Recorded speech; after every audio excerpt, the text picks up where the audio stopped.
Hello, this is J.D. Seal, and I'm Vice President at SkyView Partners, and I'm happy to welcome you this morning to our session on the top 10 security vulnerabilities of the IBM I security configurations, presented by Carol Woodbury, and later we will be joined with a special guest, SkyView CEO John Vanderwall.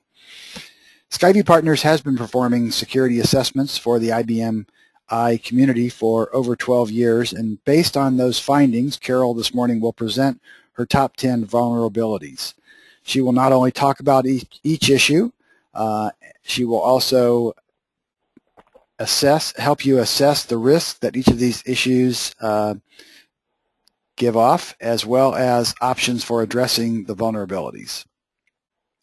This morning's session is sponsored by SkyView Partners, and we're happy to have you join us for Coffee with Carol. SkyView Partners delivers security administration and compliance reporting solutions for the IBM I, AIX, and Linux, and the key word here is solutions.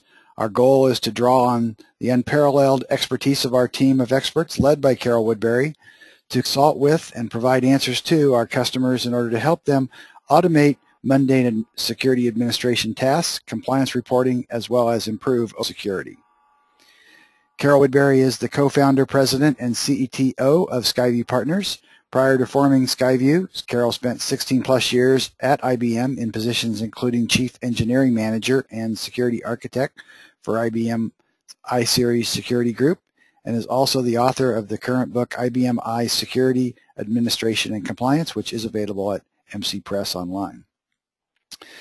SkyView Partners is happy to announce to you our SkyView Managed Services for Security Administration. We know that with all the work piling up on you and your staff, that many times even basic security administration tasks aren't occurring. Your security to-do list is growing and you can't get everything checked off. Other tasks always seem to take a priority, and you know what these security tasks need address. SkyView can help.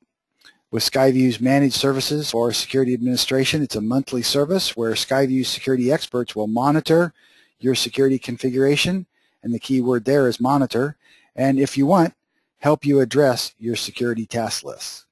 This service is available for IBM I, AIX, and Linux, and is priced per partition on server. So if you'd like more information, please contact us, or if you know anyone that would like more information, please send us their name and email address. SkyView continues to offer security checks, which is what we've done for the past 12 years and where Carol has drawn a lot of her information for this morning's session, as well as remediation services.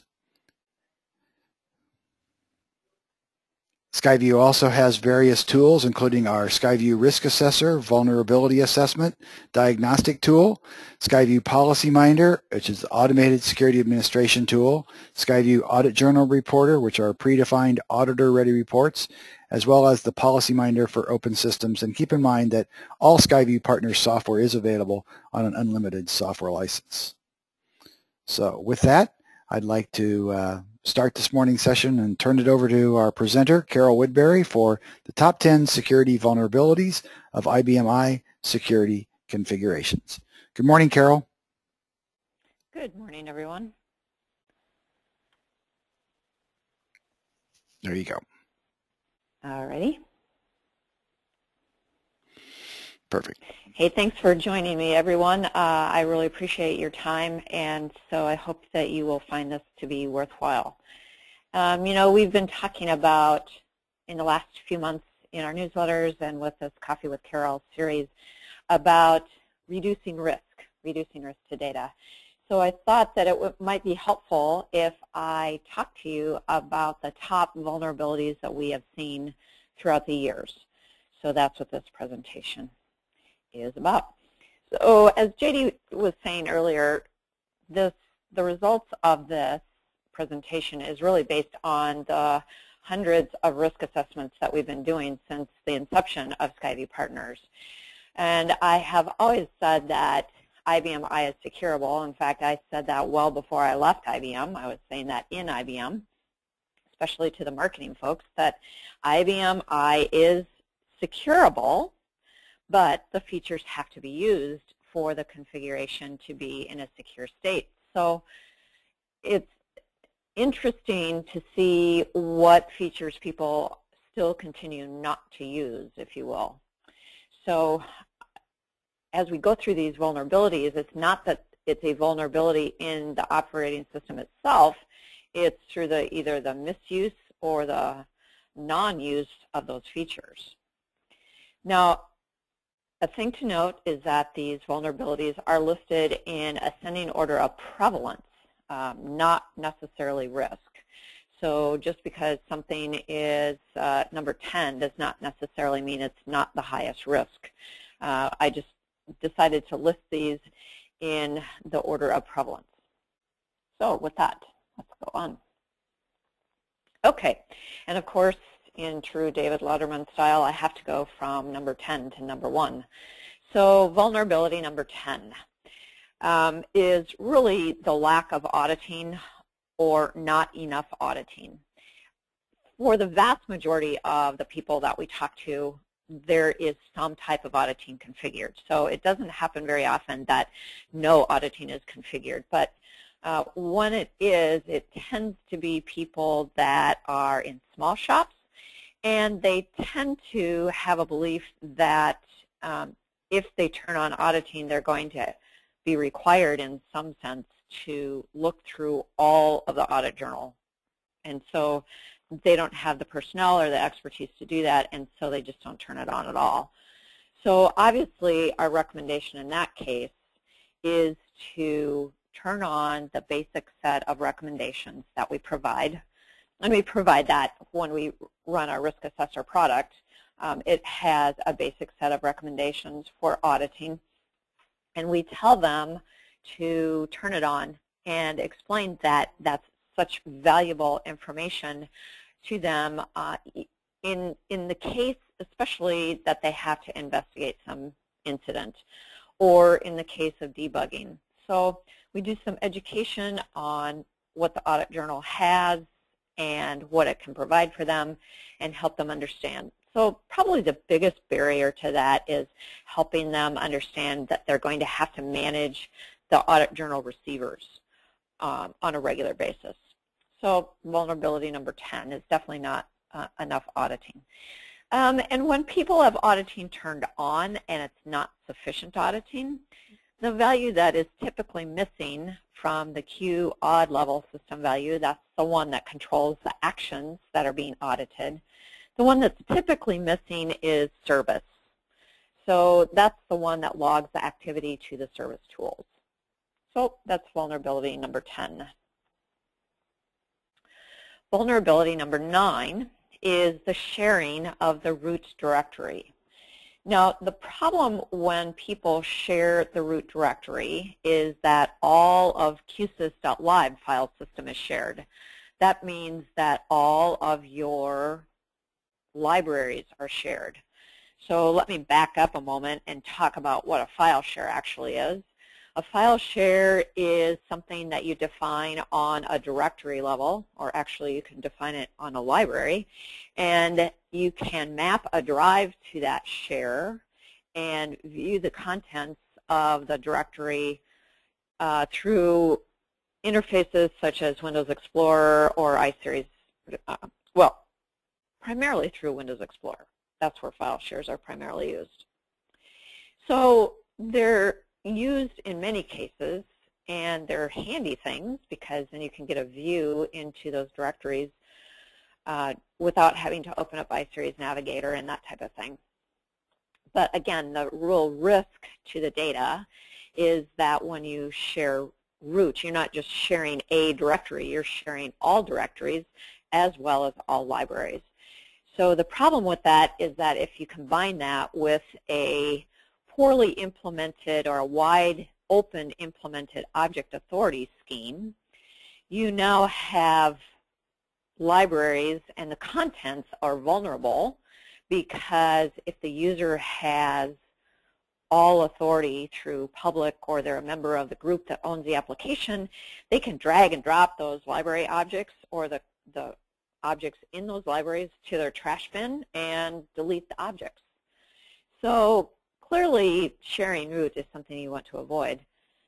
There's some steps that you can take that if you are absolutely stuck sharing root, that you can reduce the risk of sharing root, but our recommendation is to remove the share to root and just share the directory that really needs to be shared. Instead of sharing all directories, you put the share on the directory whose contents really needs to be shared.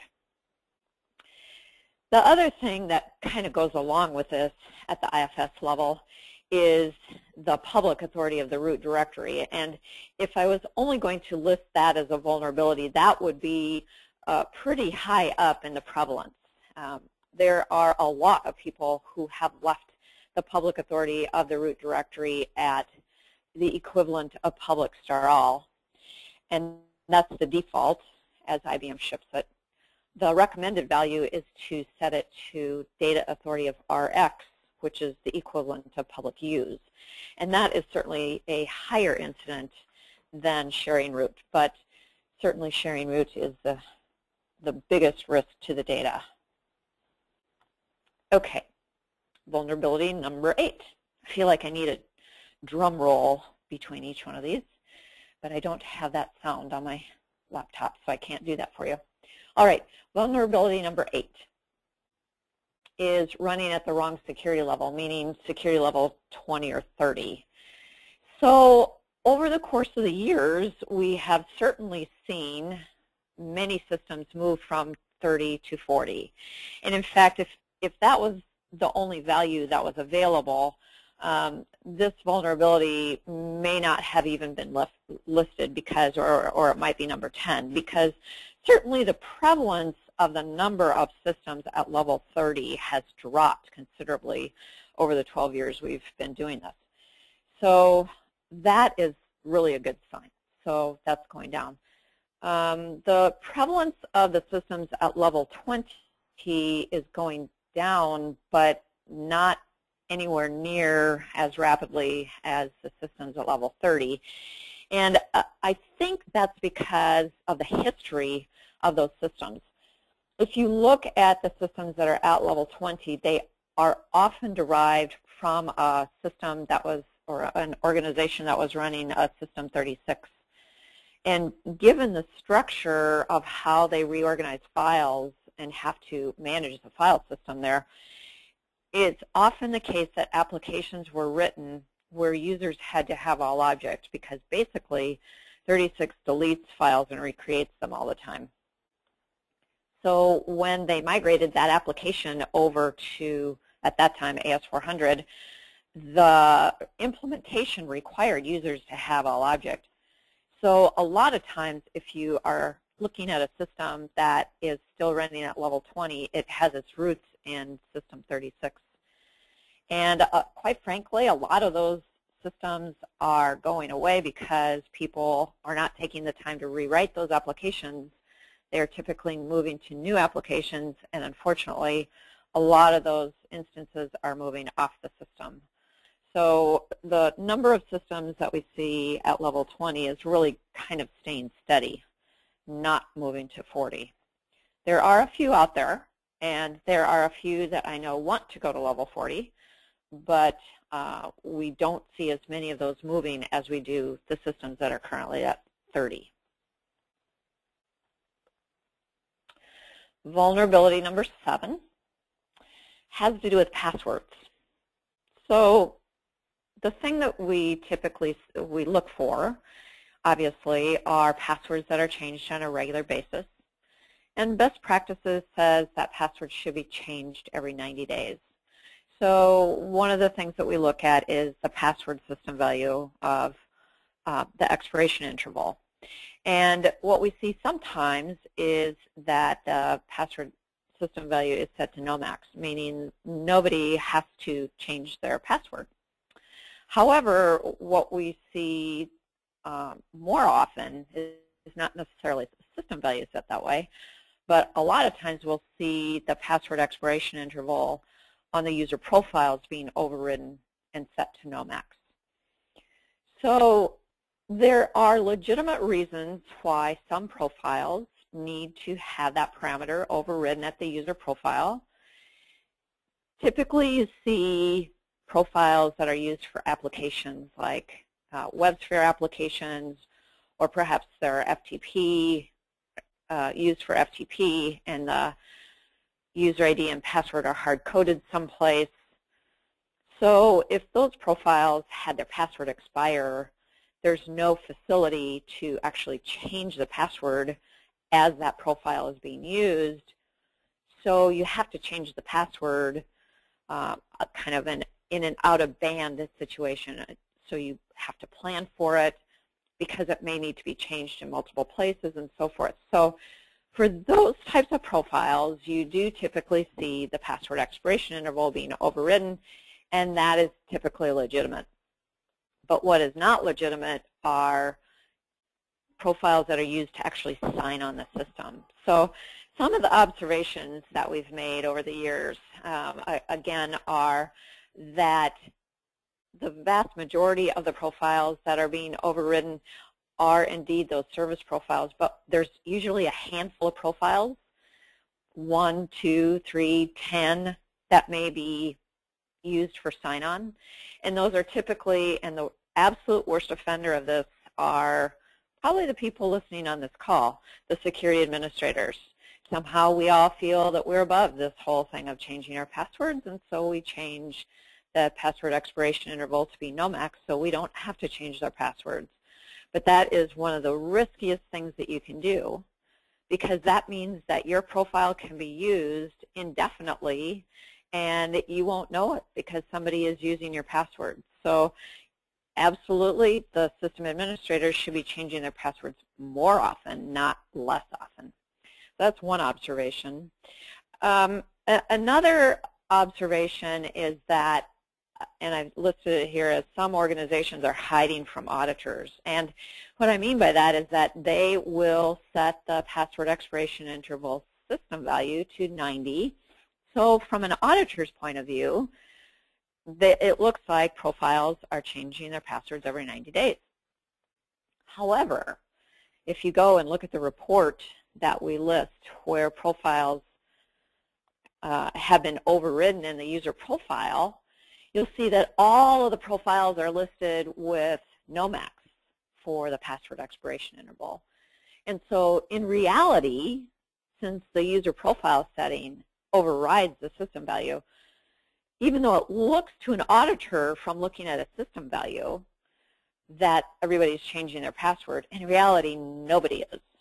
So that's why I've seen some people hide from their auditors. And by the way, in the class that I teach on how you audit an IBM I system, and I teach that to auditors, I make sure and point that out. So if you are one of those ones that's hiding in that way, you might want to think twice about doing that. The other observation is that some organizations manage this whole password expiration interval backwards, if you will. And they will put the system value setting at no max, but yet override the user profile's password expiration interval with a value, typically 90. And I've never actually figured out why organizations want to do it that way. To me, it's a way to, it's an open door to misconfiguring user profiles, because if for some reason you forget to override that value or you copy the wrong profile or something, you may be creating profiles that don't have to change their passwords because it would default back to the system value of no max. So our recommendation is to reverse that and manage it at the system value level and have all user profiles, with the exception of those service profiles or application profiles, be set to sysval. So the password expiration, kind of a fascinating thing when you look at the system values and the reports that we generate and see and ask why people have done that. Okay, vulnerability number 7 is talking about passwords, and there's a couple other things that we see. We definitely see profiles with default passwords. Now, I have to say that this prevalence has decreased over the years as well, and I think a lot of that has to do with PCI, the payment card industry requirements, because they explicitly forbid the use of default passwords. so I think that that has helped bring visibility to this issue. And so we have seen less and less of profiles with default passwords, so that's a good thing. The risk definitely rises when profiles have a default password and they are enabled, and we see that sometimes. And the risk rises even further if the profile has special authorities, especially things like all object. So again, that prevalence has been declining over the years. I think, again, a lot of it has to do with the visibility that PCI and other standards have brought to the issue of default passwords.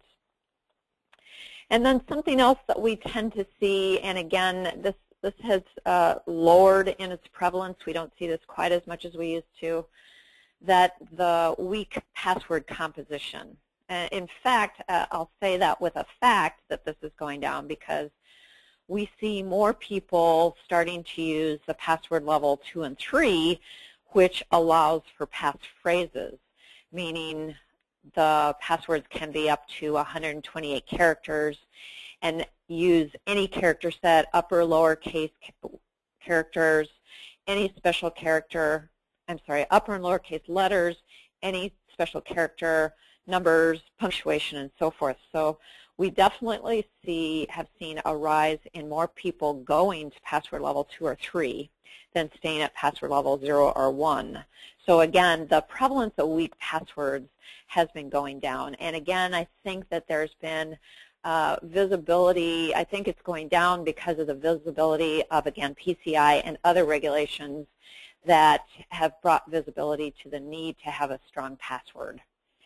Again, the biggest offender of using weak passwords are all of us, those administrators. And the reason I can see that is because of our Audit Journal Reporter product. When it lists out changes to user profiles and the passwords, there's actually a field in the Audit Journal entry now that says whether or not the password that the profile was changed to actually would meet the password composition rules. So let me back up. Administrators can change passwords through the change user profile command. And the change user profile command, as all of you well know, I'm sure, does not go through the password system values. And that's on purpose. That's so that you can easily change and reset a password. So somebody calls into a help desk, they've disabled their profile, you can give them a simple password, and they have to change it the first time they use that password. Okay. So you have to have a facility to do that, and that's the change user profile command, which is available to all security administrators, which is typically used to change our passwords to simple passwords. But again, as I've just said, our Audit Journal Reporter product has a report specifically designed to look for changes to user profile passwords and specifically look at the field that is filled in to say whether or not those passwords are strong passwords, in other words, would have met the criteria of the password composition rules or not. So that's one of the reports that we use when we do our managed service offering. And yes, administrators are definitely the biggest offenders of that one. Vulnerability number 6, denial. So there's a couple different forms of denial out there. One of them is that the IBM I is secure and nothing has to be done. Fortunately, that form of denial has been decreasing. And how do I know that? Well, the number of people that come to us for help, right? So there are more and more companies that ask SkyView Partners for help with their security configurations. So obviously, the fact that they recognize that something has to be done and that the system isn't just inherently secure is that message is coming through and they want to do something about it. So that's the good news. More people are realizing that you have to use the features. The other form of denial, however, is that when you talk to people about the security configuration and you talk to them, especially about things like setting data to different public authority standards like use or exclude, and you start explaining that data is available through things like FTP and ODBC, there's still a lot of organizations that think that their employees don't have the capabilities to use these types of interfaces. And so then you have to go through the explanation of how easy it is to get these tools, how there's freeware clients for ODBC that are easily downloaded to desktops, and how very easy it is to get data down to either a PC or some type of mobile device. And when you point out that people have been growing up with PCs now for many years, it kind of makes people realize that, okay, maybe people do have more skills than what they're realizing. And I maintain that if people don't actually know how to do it themselves, they know the data is out there somewhere and will find a way or find somebody that knows how to get it. So again, we're still kind of fighting the idea that employees don't have the capabilities to get at data, but that tide is starting to turn as well. And again, a lot of it has to do with the way that is presented. I try, when I'm the one that's explaining the situation to an organization, my method of explaining it is not so much the fear, uncertainty, and doubt that the employee is evil and trying to take the data. The approach that I personally take is that the employee knows the data. They're just trying to use it to do their job, and that's really where it comes down to. And so since they know the data is out there somewhere and they need it to do their job, they're just going to find a way to do it in the normal course of doing their job.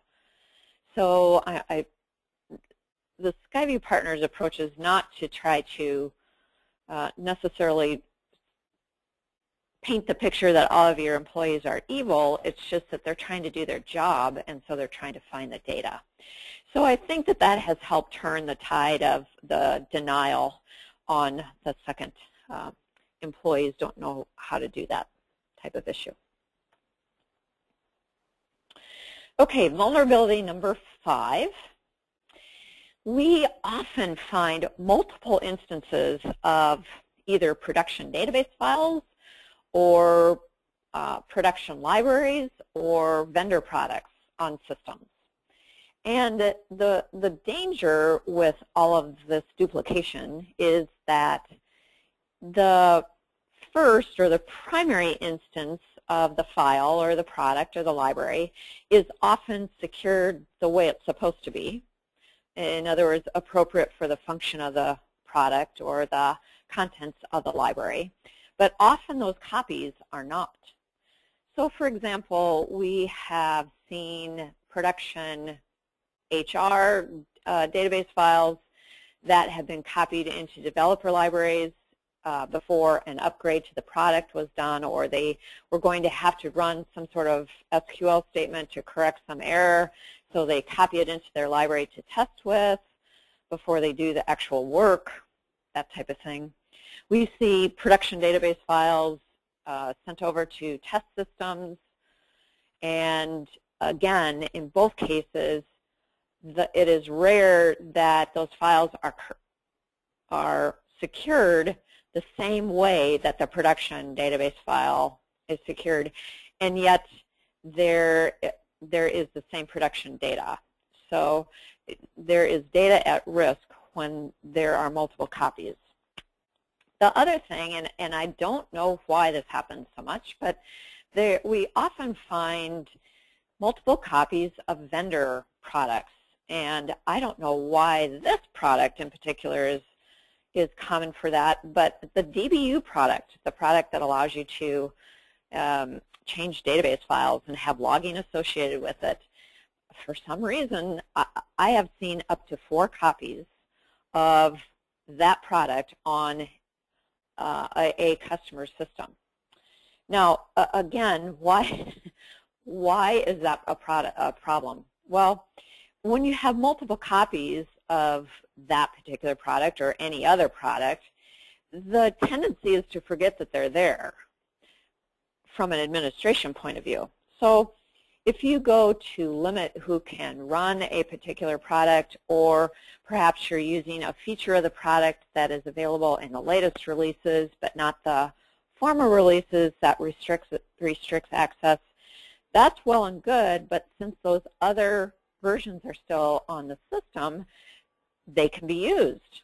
So the people that tend to know how to use those products, like programmers, know that those versions are still on the system and can go around and use the old versions that haven't been secured or don't have all the logging capabilities or so forth. So I totally understand the need and the desire to back up a product before it's upgraded in case something goes wrong with the upgrade, but there needs to be some discipline put in place such that when the upgrade is successful, that those products are removed. And there also needs to be some discipline put in place to scan the system for multiple copies of the production data, as well as processes put in place to either prohibit that or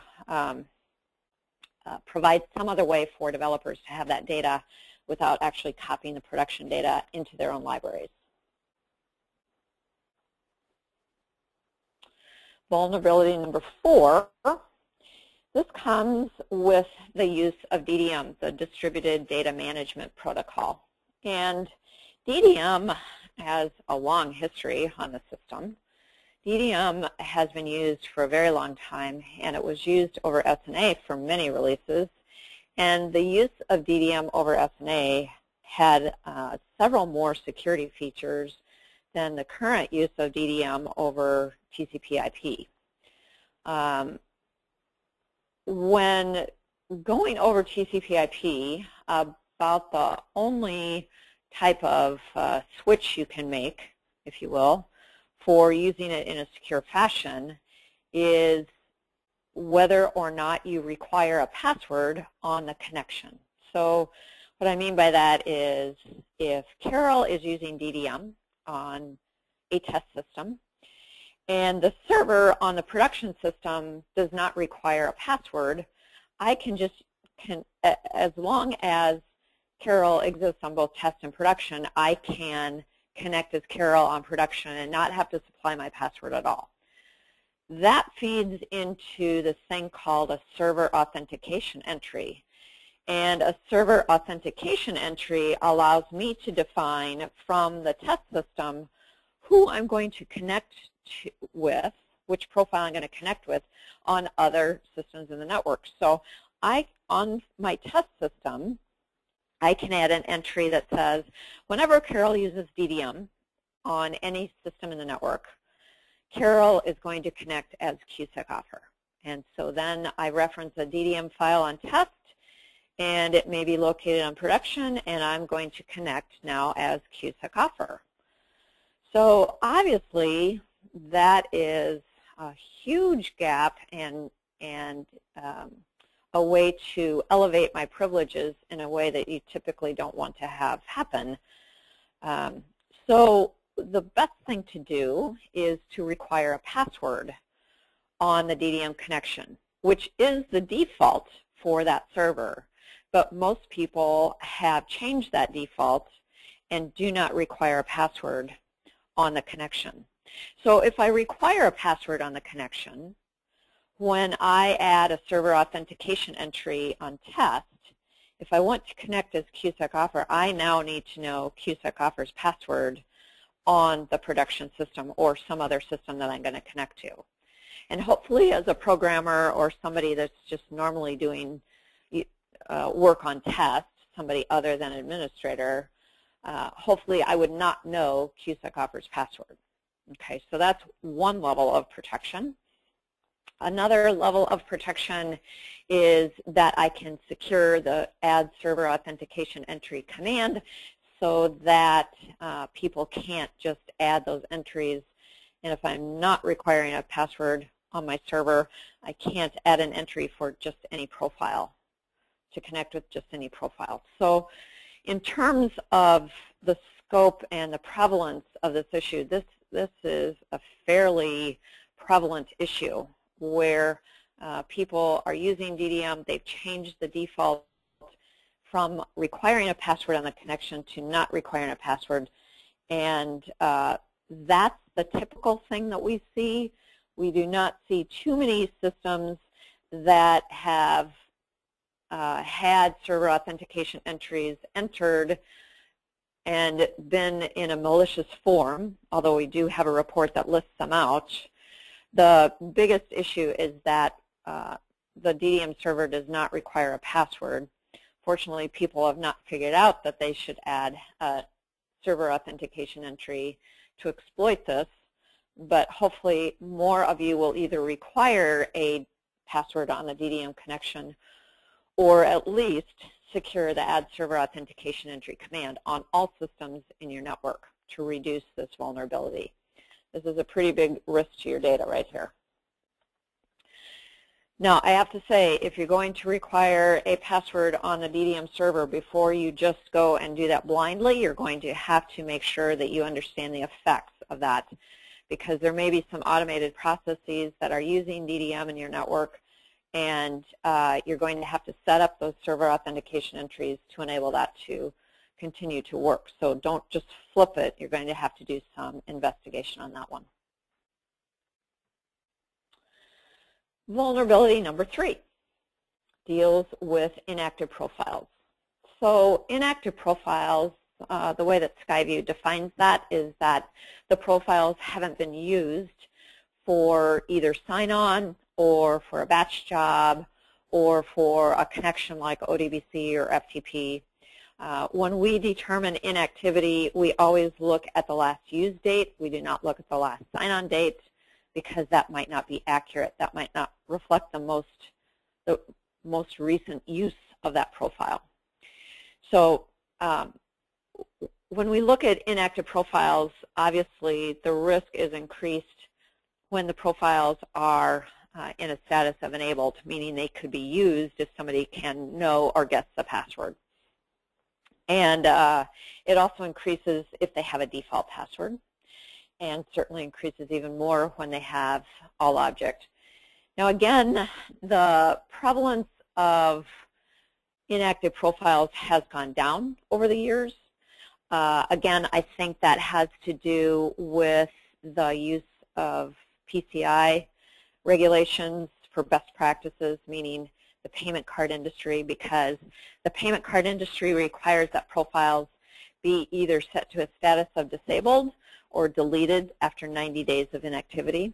So I think that that has brought light to this issue. What we used to see a lot back in the early days is that there would be scads of inactive profiles, and they would be sitting as enabled. There may still be a lot of inactive profiles, but they are often set at disabled. So that's step number 1. Now, step number 2 is that our recommendation is that after an additional period of time, you remove those profiles from the system. And the reason we recommend that is if for some reason those profiles, even if they're set at disabled, if they have a password, if somehow all of the profiles on the system get re-enabled, and we've actually seen that happen, then all of these profiles are available for use. So if you don't have a good process in place for managing inactive profiles, one of the things that you have to consider is what happens if somebody leaves the company or is let go. If they want to try to get back into the system, the thing that they will use is their own profile. I mean, that's quite a documented fact.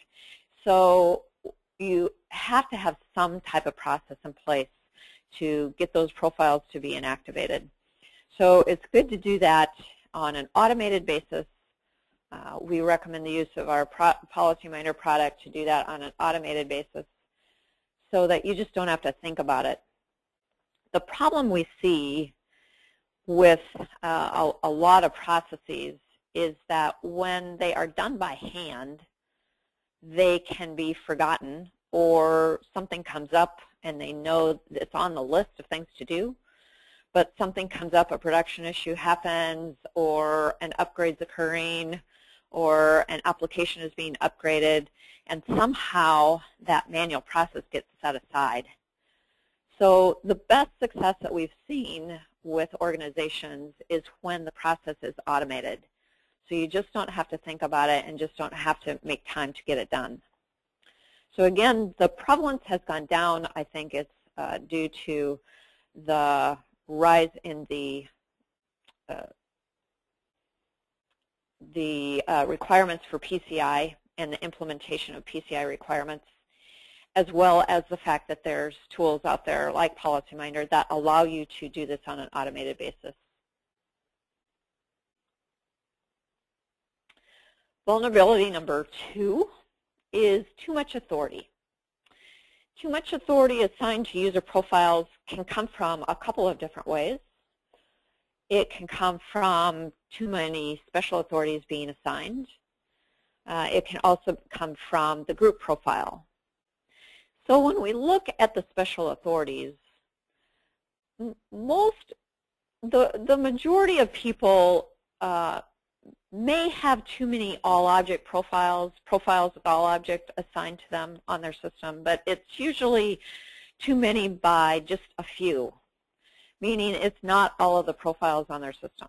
We see that on occasion, but not too often. So while there may be more profiles on the system that have all object than necessary, it's not hugely prolific, all right? And it's often the case where all object has been assigned for a temporary reason and has been forgotten to be removed. That's a lot of the issue. What we see in probably the greatest abundance is the overuse of spool control. Spool control special authority is that special authority that allows the sharing of printed output. And it's the easiest and most obvious way to allow users to share output, meaning one person can create a report and somebody else can view it. Normally, you can only see the reports that you create, not that somebody else creates. And while it's not easy, there's actually ways that you can modify the attributes of the out queue, the container of that printed output, to allow sharing of the contents. But it's not at all obvious, and sometimes you have to play around with it to get the actual results that you need. So the most obvious answer is to give spool control. The problem with that is that once you give spool control to somebody, you've actually allowed them to see any spooled file on the system, regardless of the authority to the out queue. And so for organizations that don't have confidential output, and we see that, if they don't have confidential output, it's not too much of a big deal. But if there's organizations that are doing things like running payroll, or have some organizations still have clear text credit card information on printed reports, believe it or not, or other private data, for those organizations it's a problem because they really can't be assured that that printed output is secure. So spool control is probably the biggest challenge to most people. We do see a lot of job control. Job control is often required by the application. We also see a lot of SafeSys special authority, and that is usually held over from the days when the programmer user class was given SafeSys. So that's probably one of the most unnecessary special authority assignments. SafeSys is really meant for operators and administrators who have to save the system. It's not meant for individuals who are just trying to save their own work. You can always save your own work. You have authority to it. You own it. You can save your own work. So SafeSys is one of those ones that's overused, but it's probably the easiest one to remove.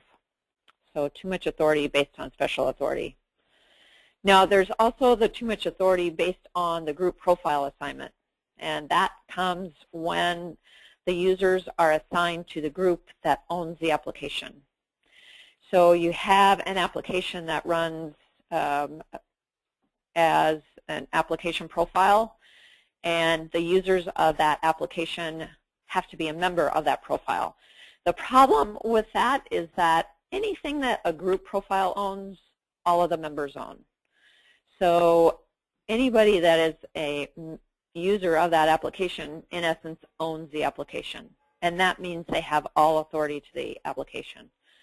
And then we start to circle back to the discussion of you can access that data through many means, through FTP, ODBC, the command line, and so forth. So you have to do something to protect that data. And it circles back again to the conversation of my employees don't have the skills needed to get at that data, and that's where you have to do some education and have them look at this from a rather different viewpoint. So too much authority. Vulnerability, the absolute top vulnerability that we see is that data is not appropriately secured. A lot of times, no. I'm not going to say that that happens in every case, because there are some of our assessments that we've taken a look at over the years that people are spot on with their authority settings for their data. It is appropriately secured, meaning they have the private data secured at exclude, and they have the information that is publicly available set to public use. So that is by far not the case for everyone. But it is probably the most prevalent that at least some of the data is not secured appropriate for the type of data that it is. So that could either mean a public authority setting, or they may have public authority set to exclude but have turned right around and given all of their end users, like the group profile, all authority to the data. So it just opens it right back up. So a lot of people have chosen the route, I shouldn't say a lot, some people have chosen the route to say, well, I'm not going to do object level security, I'm going to protect my data with the exit point software. And the problem with that is that we see that a lot of people haven't fully implemented the exit point software. So if that's the method that you're going to use, our recommendation is that you actually fully implement the software. So we see people with the software installed but not doing anything. We see people with the software installed and doing the logging, so at least they see what the traffic is, but it's fairly rare that we see people who have actually implemented rules that actually control the access to the data. So my fear is that people think that they have some protection in place because they have purchased and installed the exit point software, but they don't. So either the object level security has to be put in place, or exit point software has to be fully implemented, or the simple fact is the data is not secured properly. The data is at risk. So this really applies to data that's in both libraries as well as directories. So that was vulnerability number one, so that's the end. And so the final answer is, somebody's going to ask me this, so I'm just going to answer it. Is this how I view all IBM I security configured? Is this the way everybody's secured? Well, I have to say no. And the reason I say no is that you have to understand that the companies that have come to us, or any other security company that does one of these analysis or surveys or pronouncements, our data is skewed because everybody that comes to us has some sort of security concern or is at least curious about the security on their IBM systems. So you have to think that people have started to address some of the security concerns that they have or have started to move that way. We will often get called in just to confirm that everybody has, or that all of the I's have been dotted and the T's have been crossed and that they haven't missed anything. A lot of times our assessments are just a confirmation that systems are secured the way that they're supposed to be. So you have to think that we're skewed a little bit. Now, I don't know if any of you are fans of NCIS, and Special Agent Leroy Jethro Gibbs has this gut, and his gut is rarely wrong. Now, I'm not going to compare my gut to his gut and say that mine is rarely wrong, but my gut says that systems are actually worse than what we see, because they're more in the camp that the IBM I is secure and they don't have to do anything about it. So unfortunately, I have this feeling that systems may have all these vulnerabilities out there and that they aren't protected properly. My message to you, and the message from SkyView Partners, again, over these last few months, has been to start somewhere.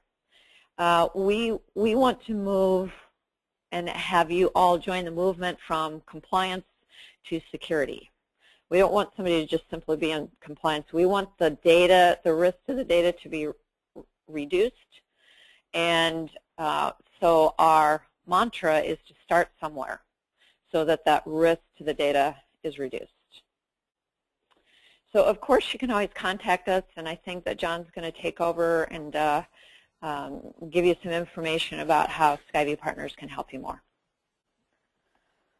Thank you, Carol. I just wanted to spend a few moments talking with you about our newest offering, SkyView Managed Security Services. This is a new service that includes ongoing services and all the tools required to accomplish the tasks involved. As Carol has talked about during the presentation today, we do lots of security checkups for customers, and we hear a lot from these customers and we gather a lot of data. Just in general, what Carol has talked to you about is some of that data and shared with you what we see as vulnerabilities. What we hear from our customers is that they just don't have time for security. It's always on the list, but it isn't near the top. As I think about it, there seems to be 10 tasks on the system admin's list, and security is always around number 8. The problem is that they never get past item 5 on the list. If they do happen to get past item 5, it seems that 5 more things jump on the list ahead of security. So our solution is to let the experts monitor it for you and shield you from the raw data and interpret that raw data for you. You only need to know the exceptions and make decisions at that point. And that's our SkyView Managed Security Service. So let me describe a little bit of how that works. The first thing we do is a risk assessment. Carol has talked a lot about the need to do a risk assessment over the last few webinars to understand your risk to the data on your system. A risk assessment is the foundation. From here we learn things to monitor, areas we might be able to help you, and in our most basic version of Managed Security Services, we monitor 10 key security indicators for you. The information is sent to us. We analyze it, look for exceptions. We send you monthly reports pointing out exceptions, and you can choose to address those exceptions as you see fit. If there are no exceptions, we let you know that you're good to go. If you choose more than our basic version of Managed Security Services, we work together from the assessment results, choosing areas to help you slowly improve security over time. The idea is to make progress. We aren't advocating changing everything all at once, rather make incremental progress in improving security by tackling discrete projects over an extended period of time.